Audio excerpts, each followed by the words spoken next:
All right, what's going on, fellas? It's What's up, good, bro? man? How's it going? What's good? What's good? So we back for another episode of MB3 Sports Talk.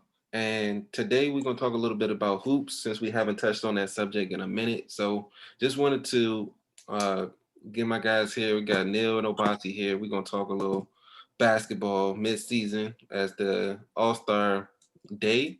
I guess they call it this year, is coming up this weekend. Yeah. So just wanted to get like a mid-season filler of who you guys feel are like competing or competitors for the championship out of the East and the West this year. So I don't know who wants to go first, but first come, first serve. Give us your thoughts on the midseason and I'm gonna start with the East.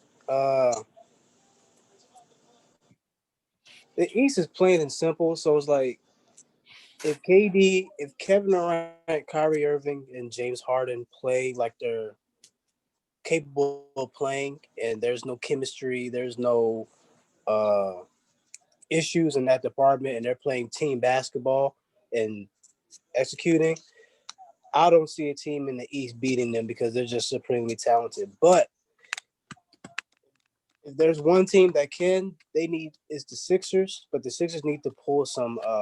They need to be active in the trade deadline because there's a lot of guys like that's available for trade, like Lou Williams, like Kyle Lowry. They need another type of scorer that can offset what Kyrie Irving does. But Joel Embiid and Ben Simmons have played really good this year. Well, when Joel Embiid plays, but he's MVP candidate. Ben Simmons is playing good. Sixers are very tough. The East is very kind of weird this year. The Celtics have been on and off. They're like at 500 or below it. The Knicks are finally. The Knicks have been good. I mean, are like good for the first time since Baron Davis, Carmelo Anthony, and Morris Stoudemire was on the team. So it's like they're surprising. The Wizards, they've been actually playing well lately. They beat the Lakers last week. They've been playing well. They're actually in the playoff hunt.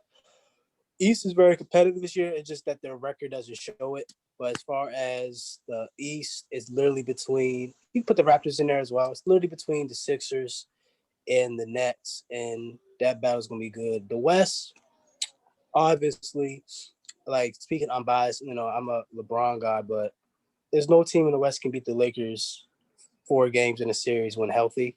I will stick by that until proven otherwise. Um, the Utah Jazz, they're just going to be example. They're really playing good in regular season, but they're type of team where they'll get exposed in the playoffs because I don't think they have enough firepower to beat teams like even like the Clippers. And the Nuggets are really good with Jokic. Mavericks, very top heavy teams, but it's going to be the Lakers. It's kind of like you're just waiting for it. Like they can go to the second seed, third seed, or go down to the sixth seed. Doesn't matter as long as number 3, number 23 is healthy. It's Lakers. I don't want to hear anything about it. Yeah, and this is why I think that football as a whole is just a superior sport over basketball because, just as Neil stated, I mean, it's like it's two teams on both sides to me that are viable for the championship. Everyone outside of that, I mean, they're contenders. They'll get to 6 games, maybe they'll get to 7 games. But on the East, I'll start with the East. It's going to be between the Brooklyn Nets and the Sixers, and of course, I mean, you got to go with the Nets. You got to go with the Nets with just the star power. KD's chilling right now. Like they don't need KD. He's a luxury. This is the second time in That's Kevin how Durant's good they career. are. They don't even need Kevin Durant. This is the second time in his career. He's just a luxury. I mean, this team doesn't even need him. He'll miss games for Golden State. They'll still go to the finals, and then he'll come back in the finals. Same thing with the Nets. They can with Kyrie and James Harden. They can probably easily get to the Western Conference Finals. Now we know that Kevin Durant's not going to be out that long, but he doesn't have to rush to come back. He can get fully healthy. That's a little bit different from Anthony Davis because the Lakers a little. I don't know what the record is past since he's been out. Yeah, but it hasn't been that pretty. I know LeBron's out tonight, but they're playing the Kings, so they should easily get that W. Hopefully, they win shooters playing, and hopefully, Kuzma comes back.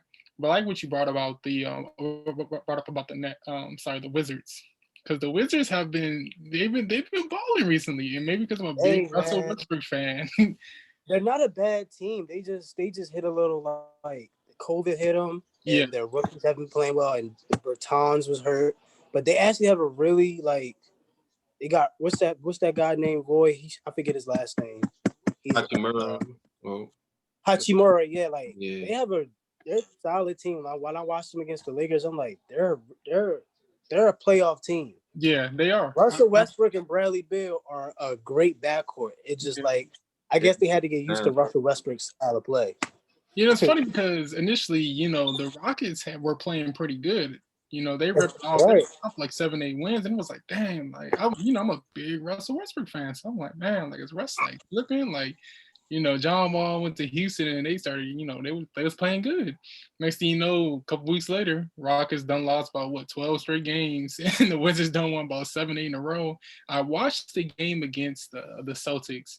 They should have had it. That's like the second or third time I watched the Wizard game, and I was like, "How did you let this one go?" I mean, they had it. Just a turnover, it was a couple turnovers at the end of the game by Bradley Beal, and it just kind of slipped away. So they got to get better at just closing out games if they want to catch up. Because I mean, they got to be at least about 3-4 games behind the 8th spot. I'm not sure. I don't think they're doing what they did last season with at the end of the season have like a little tournament to get that last. They are. They are. Okay, so I think if they can at least get in that tournament, I think they got a good shot to make the playoffs. And I think just because Bradley Beal and Russell Westbrook, I wouldn't say they're going to beat the Nets, but maybe they'll do something to the Sixers. I'm not sure. I'm not putting it past them. I'm not a big Doc Rivers guy. I'm not a big Doc Rivers guy, so I'm not going to give it to the Sixers. Doc Rivers reminds me, I guess in comparison to football, like a Pete Carroll. I mean, someone who just lives off like Marvin Lewis. Yeah, I mean, just these coaches that are living off this one championship. I mean, that entire Celtic squad, that 08 team, outside of Ray Allen and maybe Rajon Rondo, because he just won a championship with the Lakers, have been living off that one championship for over a decade. Tell me about it. I'm not sure why, but that they just living off that championship. And in parts of the West, it's coming down to Clippers and Lakers. I don't care what happened last year in the bubble. I don't care that the Clippers got bumped off. It's coming down to Clippers and Lakers. I mean, it's time. It's big time players. Paul George, Kawhi. I think Paul George has had a sneaky good year. Now he's played bad in the last couple fourth quarters. I saw Sunday. I watched last night too when he looks let it go. bubblicious to me. Yeah, he pulled a little pandemic P the last couple games, but I think they can get it. I think they'll be able to get it done in the playoffs. I'm not too worried. Same thing. I'm not too worried about the Jazz. I mean, the Jazz are kind of like a show me team. I mean, yeah, we'll watch you. Nice, good record. I mean, you're no different from the with like the 2000 and 12 Atlanta Hawks or something. Whatever. Yeah, exactly. Yeah. And then LeBron swept them in the playoffs. Like, okay, good players, good all stars. We're coming up on Rudy Gobert's year anniversary of coughing on mics. So, right. Yeah, I don't have big confidence in the Jazz. So I'm going Lakers and Clippers, obviously, and I'm a Braun guy as well. And I don't think the Clippers will be able to beat them in 7. Wow. Both of y'all Braun guys. See, I recently became a Braun guy. Let me tell you when I became a Braun guy. When I saw him come back in 3-1. That's the same thing for me. Same thing. Like I always have respect for the guy, but like Neil would know. Like I'm a Melo guy, so like I used to always like back then. That's when Melo was popping too. Like Melo still Melo, but Melo was top 3 in scoring back then. Melo. So like I always used to be like Melo this, Melo that, and didn't really give LeBron his credit till I watched him come back down 1-3 to the Golden State Warriors, who had just won 73 wins that year. Yeah, that was 73 wins season. Kobe last year. Right. See, like, so I gained respect for him then. But I'm gonna start with the East since y'all started with the East.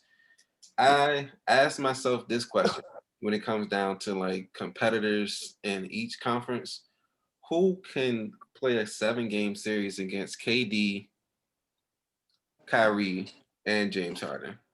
Now, now you may be able to sneak a game away from him a series, but maybe like 2.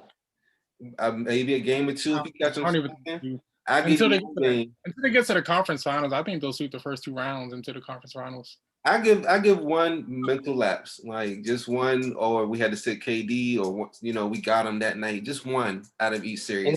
then, yeah, Now I give them sweeping the first round because they'll get that number 1 seed or number 2 seed. They'll sweep the first round.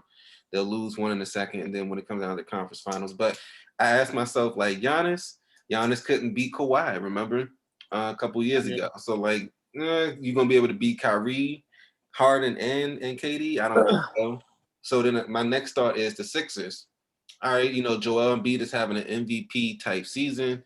When he's healthy, he's balling. He's actually being the stud that we wanted him to be. And Ben Simmons is getting a good complementary piece and getting more comfortable in the offense and everything. But like Neil said, or was it one of y'all said they need pieces at the trade deadline. they're missing bench scoring. They're very top heavy. They're top heavy, and that's not going to get it done against the Nets, who are also deep on the bench, even with trading all those pieces. So they just have veteran savvy players on the bench.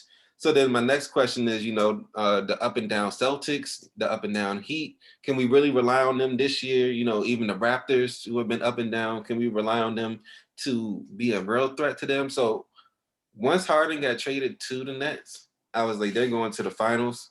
Now, will they win the finals? I don't know, because out of the West, I asked myself the same question. Who's going to beat LeBron? Now, this year's Jazz looks very good and promising, but they remind me a lot of last year's Denver Nuggets, to where they're young.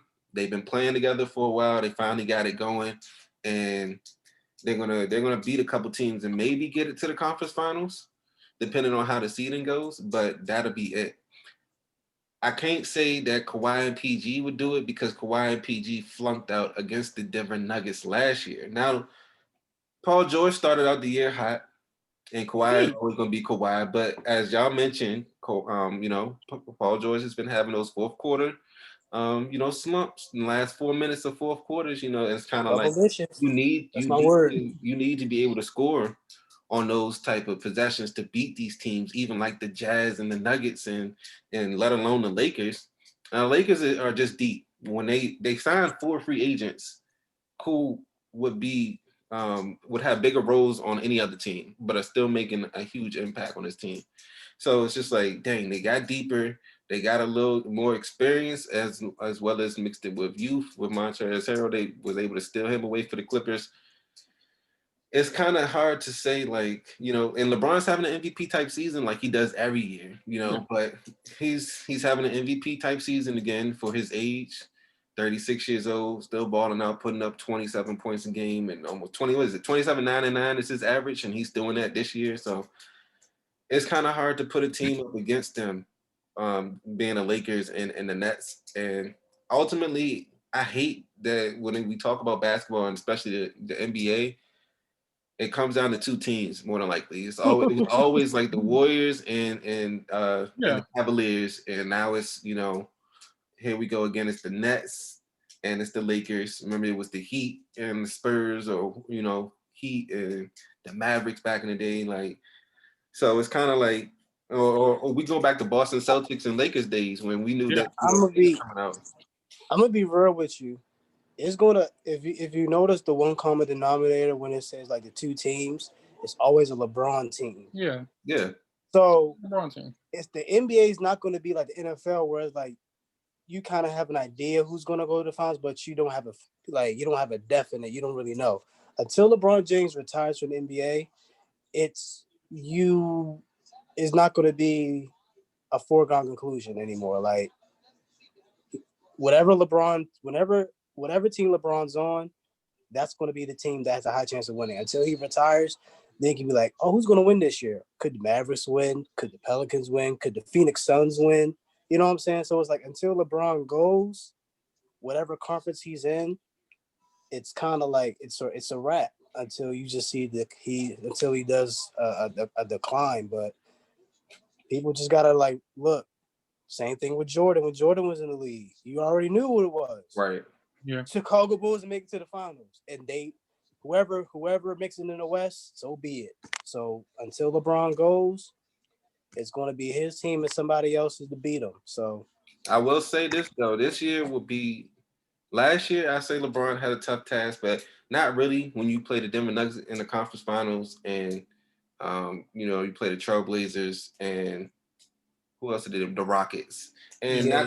not to take away from those teams, but last year with the bubble and everything, they weren't the same teams they are today. Besides the Rockets, they kind of dipped, not kind of, but they dipped. Yeah, But other than that, Portland and Denver, I think, are stronger teams today. And you got the Jazz and the Suns are sneakers, and you still got the Warriors. And I'd like to contest that if Klay Thompson never got hurt, that would be my dark horse team to upset the Lakers. Oh yeah, I'll give you that. I'll give you that. It was crazy because before the season started, I was having a debate with some friends, and feel free to disagree. They were saying that Dame was better than Steph. I was like, come on now, come on now. This man was he's a two-time MVP, one MVP. I mean, this dude is a stone. He's a killer. Like, you cannot sit there and tell me that what Dame did in the bubble would erase everything that Steph Curry has done. Not just over the last couple of years, just a game of basketball. Man, we need to see Steph in the bubble. Imagine that, man. Imagine Steph in the bubble, bro. I kept saying that last year. I was like, that would have been a crazy squad. Yeah, like a full strength Golden State last year.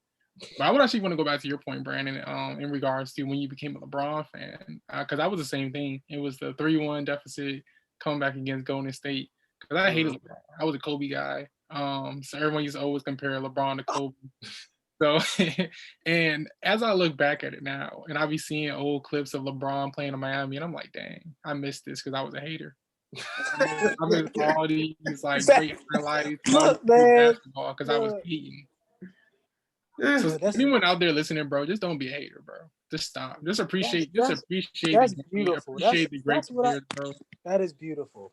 Bro, it was the same way with Kobe. When Kobe won those 2 championships in what was it, 09 and 010, I was just like, all right, you got my respect. But Kobe, I didn't like Kobe because Melo was in the West. So it was always like, especially that conference year when the Denver Nuggets went up 2-1 on them, and Kobe just went in the Mamba mode and just turned up. And I was just like, you know what? Fuck Kobe. Like forget Kobe. I don't like Kobe. But now, like, you sit back and after, like, it takes something drastic like a championship run or something like that for them to get your respect, especially late in their career, like that, like they both were at that time. Especially I don't want to sidetrack, but I'm kind of doing the same thing with Tom Brady right now. Yeah.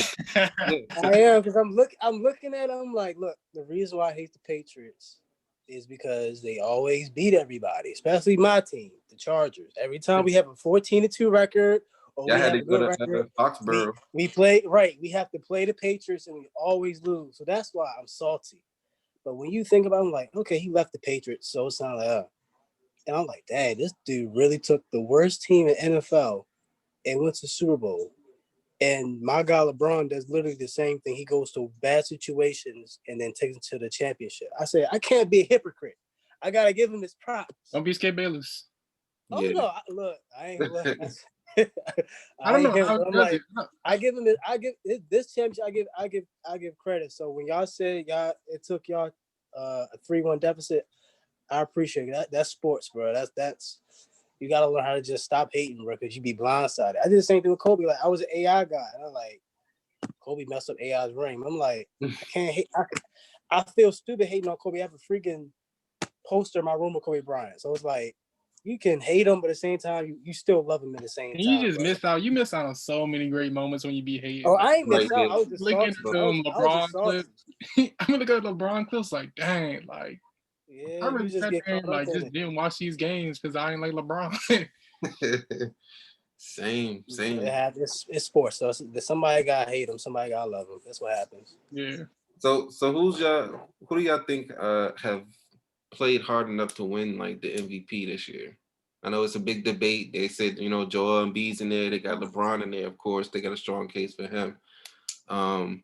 Steph Curry, Damian Lillard.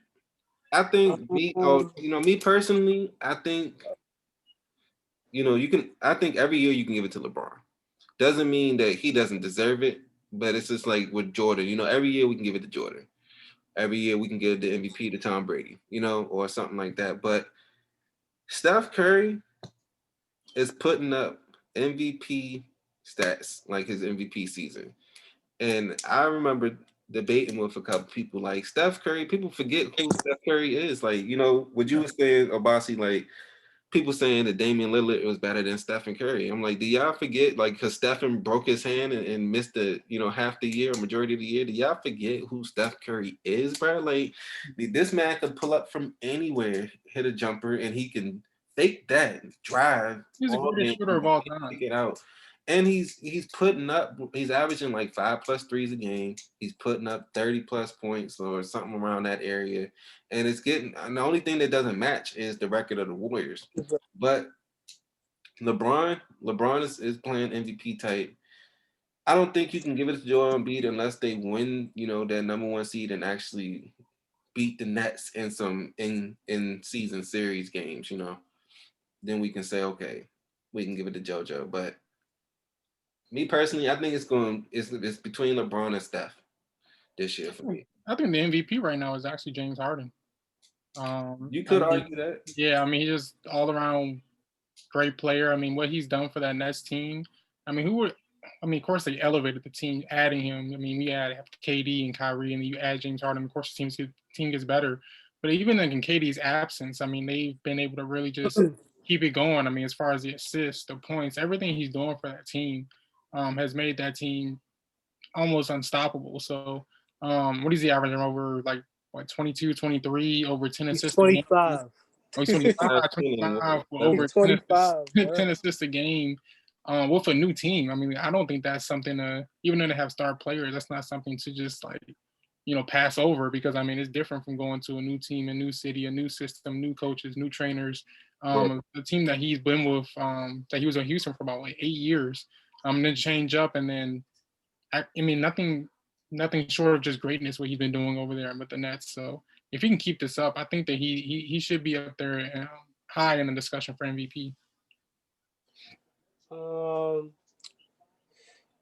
How the MVP works in NBA is two things. It's either a narrative MVP or it's always the best player on the best team, because we all know that Giannis isn't the best player in the league, but who got it the last 2 years? It's because the criteria is if you have the best record in NBA or best record in the conference, you put up great stats in the regular season, you're going to get MVP.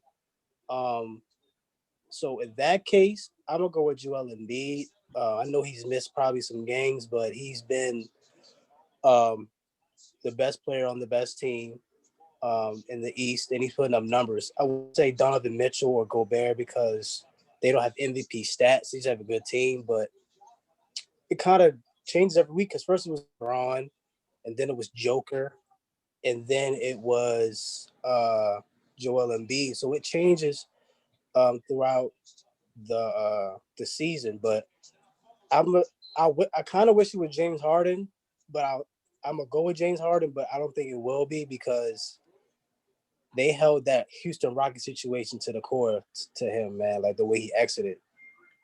I think if he would have done it a better way, I think James Harden would be MVP right now. But I don't know if the NBA voters is going to be like, oh, we're going to give it to James Harden. But the way he left Houston kind of rubbed us the wrong way. But MVP is up for grabs right now. Anybody can take it. It can be LeBron. It can be Joel Embiid. It can be Joker. It can be James Harden. So it's not really a foregone conclusion. And it's probably not going to be Steph. He's going to put up great numbers. But the Warriors have been struggling on and off all year. So he's probably not going to get it. But MVP is up in the air this year. I don't really have a definitive choice. I don't want LeBron to get it, because if you look at the MVP, they don't win championships. But didn't LeBron win championships in Miami though? Yeah, like that's the last one since. Like, the MVP since have been Russell Westbrook, James Harden, I'll say Giannis. Steph got one. Steph won that year, didn't he? I mean, one of his has to be. He had to win a championship. I'm talking about like lately though, like the last 5 years. Okay. Yeah, last 5 years it's kind of been like MVP doesn't equal championship. Well, that's because the last 5 years, out of those 5 years, 3 of them or 2 of them has been Giannis. Yeah, at my point exactly. And it's funny y'all mentioned like Damian Lillard and Steph Curry. because people live in the moment. I remember that year that Kawhi Leonard won a championship, and they was calling him the best player, but Yeah.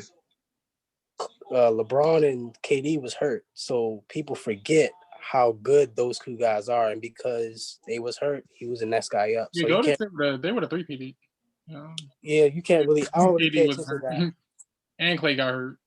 Yeah, exactly. So it's kind of like it's Kawhi. They were saying like the narrative was Kawhi was the best player because LeBron was hurt. So it's kind of like you really can't listen to people that say Damian Lillard is better than Steph because Steph got hurt. If he wasn't hurt, you wouldn't be saying that. No offense to Damian Lillard, he's great, but it's levels, man. Like Steph Curry is what he done for the game is unmatchable. The reason why Dame Lillard is doing what he's doing is because of Steph. Yeah, I would agree. So They're it's like, very. It's crazy to say they're in the same era, playing at the right, same time, And both in the same prime. their game style is the same, really. Like that's the main thing that people. I think that's why people get so blurred with it because, like Neil was saying, you live in the moment, and also like their game style is so similar. Like they got the three right, look ball at Trae Young. mid range, and they can drive and everything. So it's kind of like Dame while Steph was out was looking like Steph normally does, and that's why people like, Dame is better than Steph now. I'm like, no, Steph is still Yeah. Steph. Like Steph is still gonna be the best point guard in the game. I think they like that. They like the thing that's so hilarious about Stephen Curry because I think they like the edge with Dame. The whole Dame time, game winning shots, waving at the Oklahoma City Thunder. Talking shit to Russ and Paul George. But it's like with Steph Curry, let's be honest, he got this. The skinny ass light skinned nigga, like just like being an assassin on the court. Bruh, shimmy on you too. Yeah, like just playing around, laughing, goofing off, got the mouthpiece out. So I think they respect Dame more as like a dog. You know what I'm saying? Grinding towards his championship with like his underdog crew. But let's not forget. Even before KD got there, Steph took the Golden State Warriors to 2 championships. He won one, but he took them to 2 before KD got there. So like he was like that, underdog team too. So now you can argue, K-Love and Right. Kyrie got hurt that finals, which is a valid argument. And that's just how things go. But Steph Curry, man. Outside of LeBron, I think he's the second best player of this generation. For sure. Really? Second best, like accomplished player or overall player? I will say difference. overall. I will say I don't think Steph Curry is the second best. I think it's Kevin Durant. I think Steph Curry's third. I think Steph Curry is third. Him and James Harden can like switch, but I think in the last decade it's definitely LeBron and KD. It's best players. But wait. Does KD have championships without Steph? You can't just right to the championship game. I wouldn't say. I don't do that. Like when you look at Steph Curry and KD, who's the better player? Without rings, without nothing. What I would say before the rings, what I would say is when they did go head to head in the Western Conference Finals, and the Oklahoma City Thunder were up 3-1, and Golden State came back on them. I put more weight in that than I would say the KD have any rings without Stephen Curry, and I think that's what I would probably have Steph over KD. I think. Yeah, I'm glad you brought it up. I gotta think about when that. their careers are over, I think people are going to, just because of just how the NBA is, I think Steph Curry is going to be more beloved than Kevin Durant. Yeah. But as far as a better player, Kevin Durant. Because, of course, you know what I'm saying? I didn't like the decision he made. Same. Going to Golden State. I hated him for a while. But at the same time, Kevin Durant was the reason the Golden State Warriors were a foregone conclusion better than everybody else. With Golden State, they were beatable without. They were a great team, but they're beatable. With Kevin Durant, LeBron could have scored 100 points. They still would have lost. That's how great KD was. It's just KD has to prove that he can do it with his team. But as far as talent, I think it's KD. This is a real question, though. although KD is the best player on the Nets, would you consider the Brooklyn Nets KD's team? That's a tough one. I think people I think determine that by so. like a pecking order in terms of like alpha status. So like if you're gonna say KD, like if Neil's saying KD is the second best player of this generation, then there's no way that he can go to a team and it not be his team by default. No matter whose team it really is, if it's collective team, if it's Kyrie's team, you can't say like that's like LeBron or LeBron going somewhere after the Lakers or something like that and just saying, oh, this is AD's team. Nah, this is your team. Like as much as you want to say it's AD's team, it's definitely LeBron's team when it comes down to it. Because LeBron's gonna take the final shots. KD's gonna take the final shots when we come down to it. So that's how it goes. It goes by pecking order, and that's how people like to say, "Oh, it's KD's team." In all reality, it might be James Harden's team. It might be Kyrie's team. Hell, it might be Jeff Green's team. Shoot, like you never know. Like, but it's still gonna be KD's team just because KD is that superior. Even though he hasn't played, like the last what has it been like 2 weeks since he got pulled like mid game? In a few weeks, yeah. Yeah, and he's chilling at this point. I heard he's just like Matt is just chilling. Yeah, him and he re-aggravated his calf, but it's like it's kind of like the same thing with Anthony Davis. It's like they can hold it afloat until he gets back. There's no point. Like, but as far as KD, yeah, it's KD's team because if he's on the team, they win a championship. If not, they're not going to the championship. I think I would agree. I mean, I would say that, and the reason I posed that question because when I started thinking about the Nets, I'm like, but I had to make that distinction to myself. I do believe that it's KD team, but I think which it differs because with LeBron, it's LeBron's team, but LeBron also runs the show.